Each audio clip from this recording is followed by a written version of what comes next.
Hi, everyone. Thank you for joining me today. My name's Ginny Gentles, and I'm a senior fellow at Independent Women's Forum. For those of you who don't know, Independent Women's Forum is the leading national women's organization dedicated to developing and advancing policies that aren't just well-intended, but actually enhance people's freedom, opportunities, and well-being. I'm very pleased to be joined today by Corey DeAngelis, who is the National Director of Research at the American Federation for Children. Corey's also the co-host of the Random Assignment podcast and the executive director at Educational Freedom Institute. He also has a bunch of other jobs. He is an extremely effective communicator about school choice through Twitter and speaking engagements and media appearances. He's also an incredibly successful researcher. He researches the effects of school choice programs on non-academic outcomes, such as criminal activity and character skills, mental health, and political participation. Corey received his PhD in education policy from the University of Arkansas. Corey, thank you so much for being here today. Yeah, thank you so much for having me, Jenny. It's good to talk with you. Yeah, I think this is going to be fun. And I think we're going to have an interesting conversation about school choice because, my gosh, the country needs school choice right now. And thankfully, things are happening. So you and I work together at the American Federation for Children, which is an organization committed to empowering families, especially lower income families, with the freedom to choose the best K-12 education for their children. Would you say that AFC and other school choice advocacy organizations have been effective at expanding educational opportunities this year? Is 2021 really and truly the year of school choice? Yeah, you can call it the year of school choice, the year of educational freedom, the year of education choice, or maybe if you'd like to even call it the year that we fund students, not systems. So depending on who you ask, I think a couple of organizations have put out lists, including the American Federation for Children, of about 17 or 18 states that have expanded or enacted programs to fund students as opposed to systems this past year. And one of the best parts about this is that it's the teachers union's own doing. They're actively working to destroy their own empire unintentionally. You have the school system always had problems. And the way that I put it is that COVID didn't break the public school system. It was already broken. And the past 18 or so months have simply shined a spotlight on the main problem in America when it comes to K-12 education, which happens to be a massive, long existing power imbalance between the public school monopoly and individual families. That's just become more and more obvious to more and more people this past year, because it's one thing for a failing government-run educational institution to continue receiving children's education dollars, regardless of families' choice in the matter, regardless of how well they do, and regardless of whether the families are even satisfied with the product. But it's another conversation altogether for that same institution to continue receiving children's education dollars, regardless of whether they even open their doors for business. We've reached the bottom of the bottom when it comes to the failures of the government school system. And parents started to wake up and started to say, well, look, I'm scrambling for some type of adequate education option, whether that's through a private school or a homeschool setting, or perhaps a virtual charter school, and my child's education dollars remained in these closed buildings, and they didn't even provide the service. So the latest Real Clear Opinion research polling on this nationwide found a 10 percentage point jump in support for what most people call school choice, or what you and I call funding students as opposed to systems, with 64% support in April of 2020, all the way up to 74% support in June of 2021. So again, we're calling this the year of school choice, and we should really thank Randy Weingarten and the teachers unions formally for inadvertently doing more to advance the concept of school choice than anyone could have ever imagined. So when you're talking about those polling number jumps, was that registered voters? Because I think there was a significant polling jump both among registered voters, but then also among parents, public school parents. There was a polling jump there as well. Yeah, that was overall registered voters, the 10 percentage point jump. And if you looked at the parents that had kids in the public school system, the jump was even bigger. I believe it was about 12 percentage points, and that's up to 80% now, whereas the overall general public support was about 74%. And what was interesting was that was among parents that had kids in the public school system. So people who would have normally liked to put their kids in the public school system started to realize that, even if I like my public school, maybe I want an exit option just in case going forward.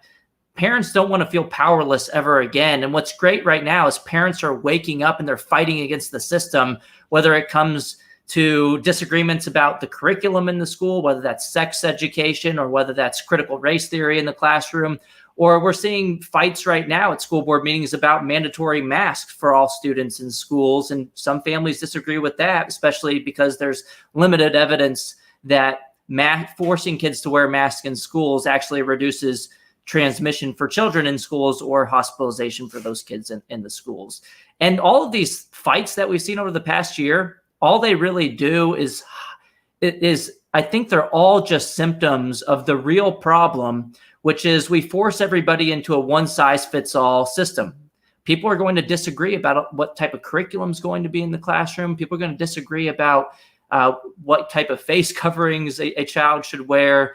And really, the only way out of this, the only way that we can move forward without forcing one-size-fits-all mandates or bans on other people's kids is to allow every single family to take their children's education dollars to wherever they're getting an education, to a place that aligns with their values and their needs. So what does that look like? You're saying take their education dollars. How does that fund students, not systems, let dollars follow the child to the education that best fits their needs? What are the mechanics of that? How does that work? Yeah, so the basic idea of this is, look, we already spend $16,000 about, according to the latest Census Bureau numbers from 2019, per child per year in the public school system. It's probably a lot more now because Congress bailed out the teachers unions this past year with $190 billion in additional COVID, quote unquote, COVID relief that's just going to be used for more staffing and more, it's not even really going to be used for safely reopening schools, according to a recent Randy Weingarten tweet. Okay, but let's pause for a moment, Corey.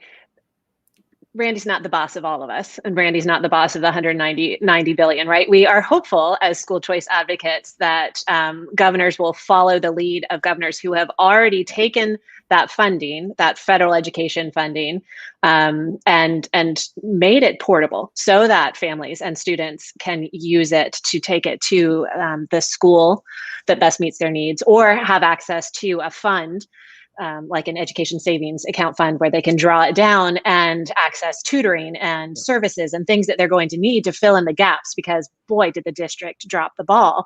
And so parents are going to have to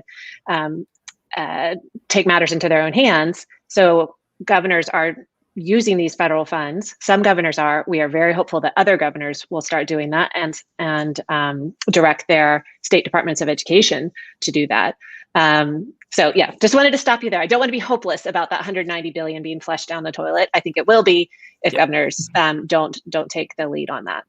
Yeah, and that's something that's really important to point out, especially with the recent news out of Arizona. Governor Doug Ducey just announced a program, I want to say last week, and they just started opening up applications last week for this new program where families can take their children's education dollars, about $7,000 per child, to the education provider of their choosing, a private school or a homeschooling option or tutoring services, and it could be used for instructional materials.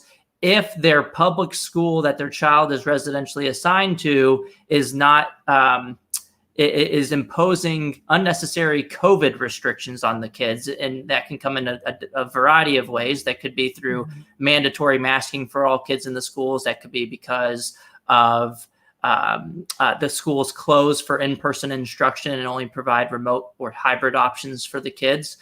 And so those families are already starting to apply for that type of program in Arizona. In Florida, they have something similar, but this was approved through the Board of Education unanimously in Florida, where they have something called the Hope Scholarship Program, where in the past, the eligibility was just based on if your kid was getting bullied in the public school, you can take their state-funded education dollars to a private school where they're more likely to not have that type of situation come up. And what they did this year was they expanded the eligibility criteria to include bullying by the local school district in the form of COVID bullying by mandating masks on all of the kids, or not. And it goes both ways in Florida, which is interesting. If you disagree with the public schools masking rules, whether that's a one size fits all mandate or whether that it doesn't have that, and you do want your kid to be in a school that has universal masking, you can take your children's education dollars to a private school using the Hope Scholarship program in Florida. But to get to the heart of your first question, what does this look like on the ground? It's, look, we spend about $16,000 per child per year in the public school system. Mm-hmm. The basic idea that has been proposed for a long time is the voucher program, where the money that would have followed your child to the residentially assigned government-run school, it can still end up in that location. If the public school works best for you, you can absolutely have that choice on the table.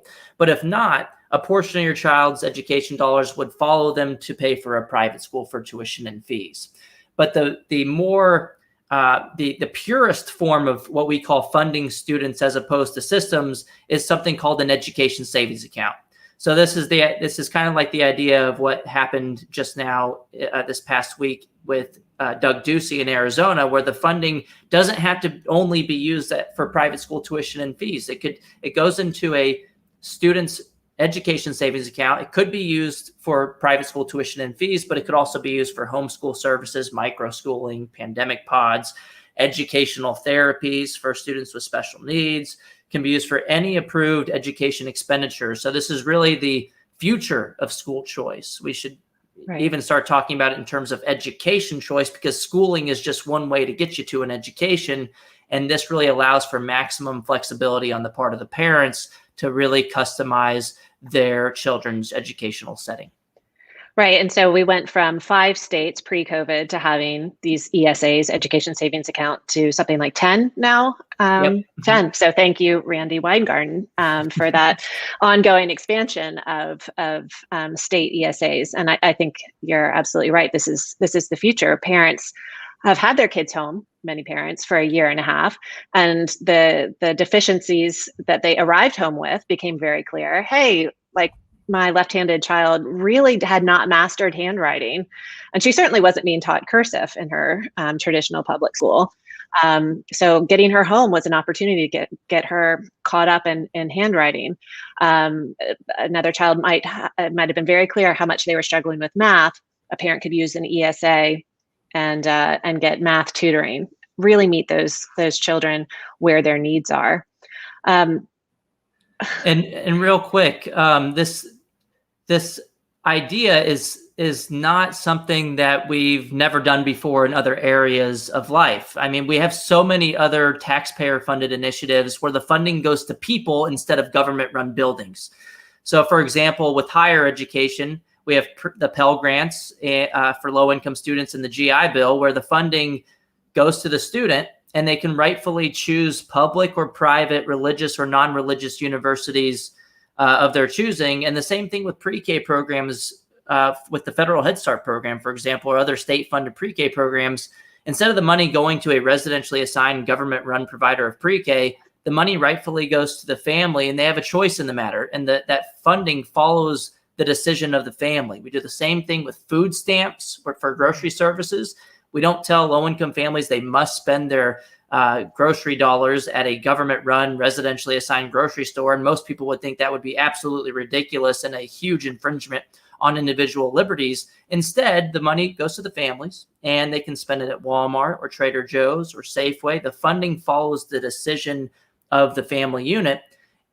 And we're just arguing we should apply the same logic when it comes to K-12 education. What's really interesting to me is a lot of the same people that support funding students directly with higher education and pre-K, they get all up in arms only when it comes to those in-between years of K-12 education. And the only reason for that, the only difference is one of power dynamics. That choice is the norm with higher education and pre-K and just about any other service. But choice threatens an entrenched special interest that otherwise would profit from getting children's education dollars regardless of that choice. So they fight really hard to keep the status quo the way that it is.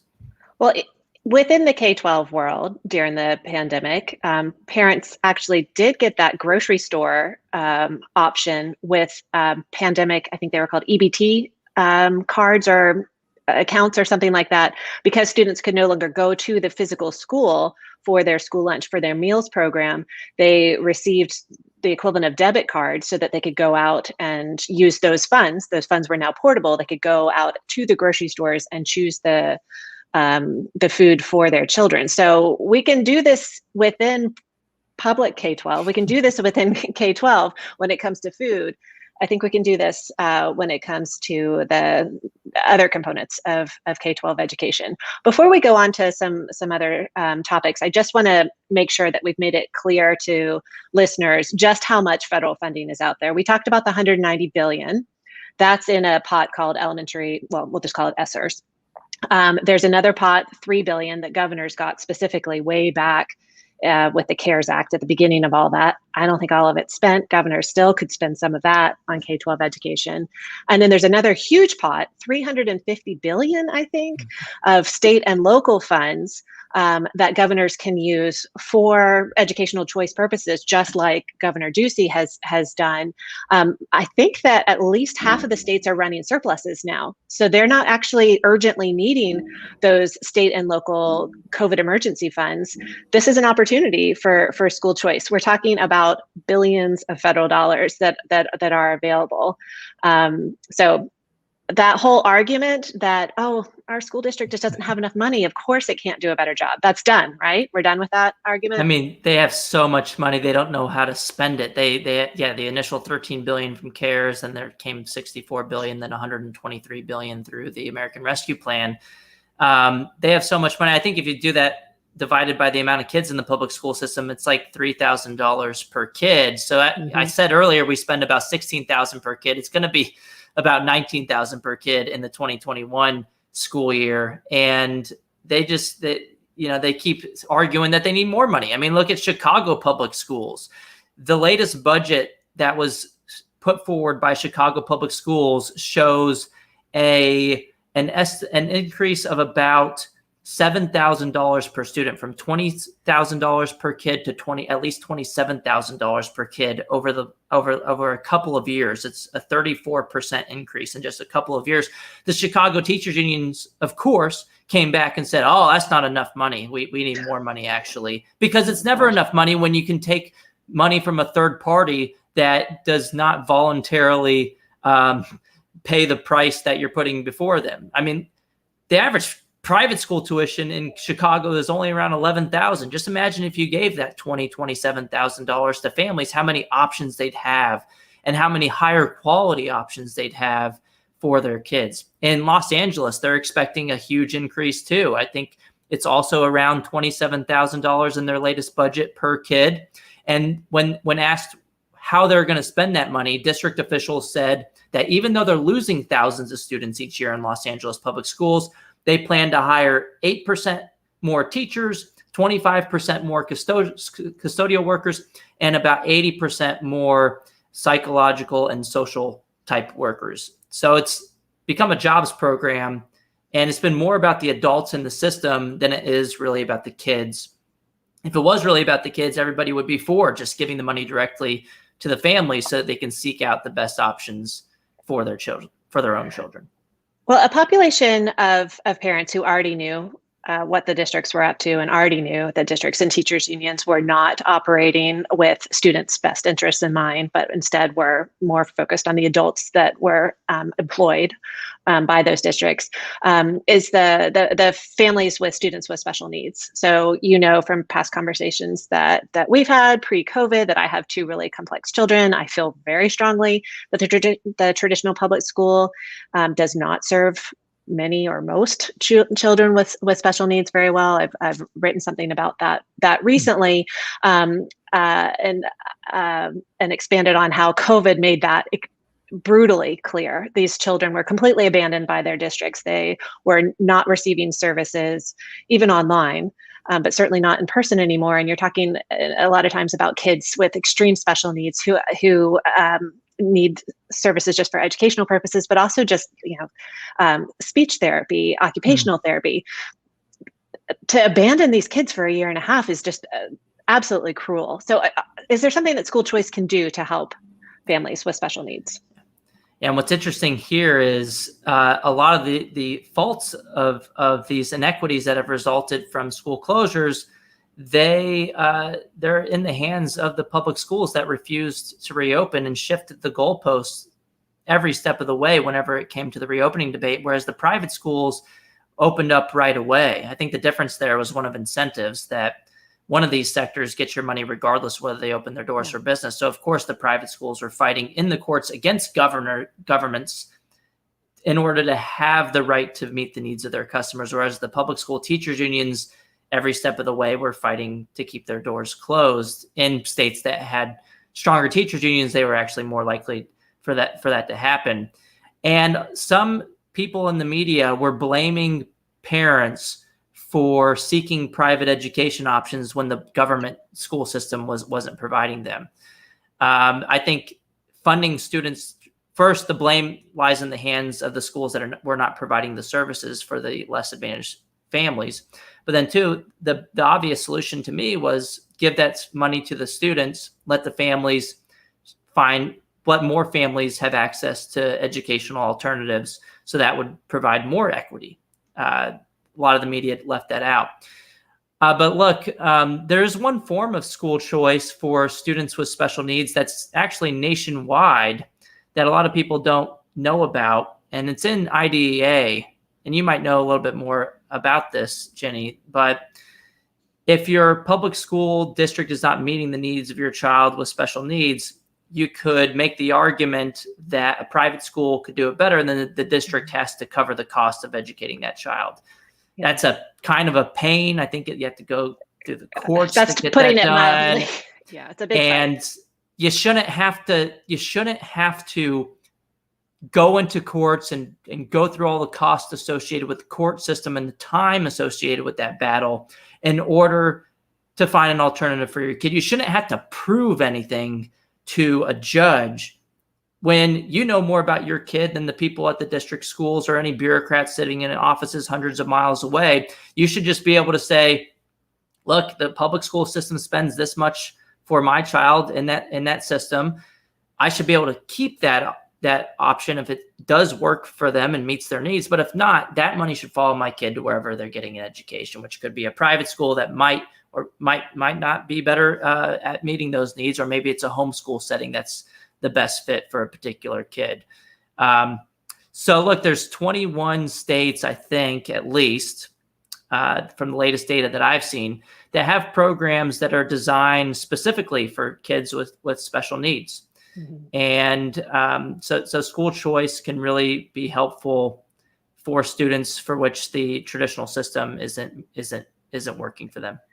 Right, and the independent, the education savings accounts on top of those special needs scholarship programs are also available for families with special needs, and again can be used for therapies and tutoring. It's kind of just what we need. So it's great that ESAs are the future. Before we wrap up, I'd love to know what you're seeing in your crystal ball.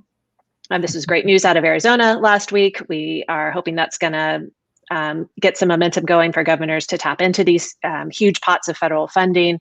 But we're going to be spending this fall gearing up for 2022 legislative sessions. What's going to happen in 2022? I think with CRT, mask, gender ideology, all the fights, the term that you use, that are happening with school boards right now. Clearly, parents are still frustrated, and then schools have just started over the last 2 or 3 weeks. In some areas, opening, and some are closing. Sometimes with pretty excessive quarantine policies. So I think we're going to see parents mad again about failures of remote learning and closed schools. What is that going to mean for school choice? Yeah, look, the jig is up for the teachers unions, and families have finally started to figure out that there isn't any good reason to fund institutions when you can fund students directly instead. Families are never going to forget about the failures of the public school system over the past year and a half, and how those failures and inabilities or lack of desire to meet the needs of their children, families are never going to forget that, and they never want to feel powerless ever again. So going forward, I think we're going to see more and more of a push for empowering families by funding students directly. As we said earlier, the main problem with all of these issues is that we're forcing people into a one-size-fits-all system that's going to make a lot of people upset. And there's a huge power imbalance with the current school system that became more and more obvious this year, that there's a messed up set of incentives that are baked into the public school system because they get your money regardless of what you want as a parent. And the only way that we're ever going to fix that messed up set of incentives that's baked into the system is by funding students directly and empowering families. And I think for more people, whenever these problems come up, there's a light bulb has gone off over this past year. They're seeing that having the funding follow their child is the best solution going forward for all of these problems that we're seeing, whether it's the curriculum that you disagree with, whether it's a masking issue that you disagree with, whether it's low test scores in your school, whether it's the school not wanting to provide in-person services for your kids. The only way that will ever truly empower parents going forward is by attaching the funding to the child so that there's true bottom-up accountability to meet the needs of the students, as opposed to the other way around. So I feel really optimistic going forward, and we've had so much movement this past year, and the teachers unions just can't help themselves. They can't stop their drunkenness. They're so drunk on their own power. And I don't think that's going to stop anytime soon. They keep stepping in it over and over again. So I said before, the teachers unions were the true heroes over this past year. Maybe they'll be the true heroes this year again by exposing their true colors and showing families why they need personal freedom for their kids in their educational settings. Yeah, I was on a podcast yesterday, and the question was posed: do you think that teachers unions, changed their ways and went a different direction when they saw the parent feedback? And I said, absolutely not. I think that Randy Weingarten launched a new PR campaign to pretend that she was supportive of opening schools last year, but parents aren't going to be fooled, and hopefully they're just not paying too much attention to somebody's PR campaign. What they're paying attention to is their individual child and their community and how they've been impacted. Enough with the nonsense from union leadership. And then I gave the example: the UFT in New York just put out a tweet saying that the mayor would have blood on his hands if he didn't handle the reopening the way Not again, right? So this is exact language that we saw from unions in 2020 when they were sending body bags and draft obituaries to governors and just all kinds of horrible fear tactics. So I think trust is broken, right? We can say that trust is broken between parents and teachers unions. I think in areas where the school districts let families down, there's a trust broken between the parents and the school districts. It's my hope outside of the school choice conversation that parents can run for school board and make changes within their community. They can get public education working again. Until that happens, and maybe to help inspire that happening, let's keep advocating for school choice options. One more thing to kind of squeeze in, we've seen a huge spike in homeschooling. And by homeschooling, I don't mean being a Zoom butler that's overlooking your child's shoulder while they're clicking around on lousy district provided remote learning. I mean like true homeschooling, where you go and put together a rich curriculum and work with a co-op and a community of families in your area, and really create and craft a totally different experience for children. We saw it go up to, I think, 11% of families, up from 5.6 earlier in 2020. It'll be interesting to see this fall what the numbers are. Do you see that as school choice? And do you see these ESAs being something that homeschooling families could take advantage of? Yeah, I mean, just imagine what the homeschooling numbers would look like if money all actually followed the child and we had true abilities to opt out of the public school system. I mean, the latest federal data this year suggests that 1.5 million students have left the public school system. That is a mass exodus like we've never seen before from the traditional system. And we don't have a ton of school choice. We don't have universal school choice where everybody can take their children's education dollars elsewhere. Just imagine if we had true mechanisms where we funded the student directly as opposed to these buildings. I mean, we're seeing this exodus right now in the context of most families having to pay twice, once through the property tax system for the public school and then not getting the services, and then having to pay again out of pocket for private school tuition and fees or the cost associated with home-based learning, such as homeschooling or microschooling or pandemic pods. Just imagine if we had $15,000, $16,000 following the child. Those homeschooling numbers would be a lot higher than 11%. So I'm optimistic that parents have figured out this past year that homeschooling, if done right, can work for them, and that there's been an increase in confidence on the part of the families who might have otherwise not ever tried home-based education if it weren't for the closure of schools over this past year. But I think that's only going to grow going forward, especially with these wins when it comes to the number of states doubling that have education savings accounts this past year. And with the bills that I'm seeing introduced all across the country, the model right now is the education savings account. This is the gold standard of school choice. This is the purest form of funding students as opposed to systems. And it does allow, in most cases, families who wanted to have an adequate home-based education to be able to pay for the cost associated with that. Right. I'm definitely one of those families who's paying twice. I live in an obscenely expensive area in Northern Virginia because it had good schools, but those good schools closed. And I'm actually quite angry right now because the state testing data just came out today for our county, and it was very clear that in closing, the remote learning absolutely failed our community's children. And this can't continue.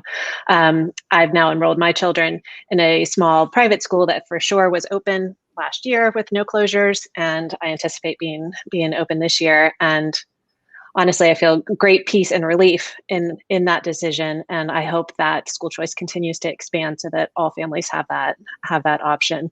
It makes all the difference to the family, most importantly to the child, and to the communities and to the future of our country. We've got to make sure that these kids are educated. The whole kids are resilient thing has got to stop. We need to invest in our children. So Corey, there's so much happening in the school choice arena, and thankfully you're regularly sharing developments on Twitter. Everybody should follow you there. You have great information on research, on funding data that's very fact-based. You regularly expose politicians' hypocrisy when they oppose school choice but happen to send their own children to private school, an important thing. So thank you for all that you're doing there. And thank you, Corey DeAngelis, for joining me today, and for all that you're doing to champion school choice. Yeah, thank you so much, Ginny. I'd love to join you anytime. This was a lot of fun. Great. So thanks everyone else for watching, and please stay tuned for more events like this one from IWF.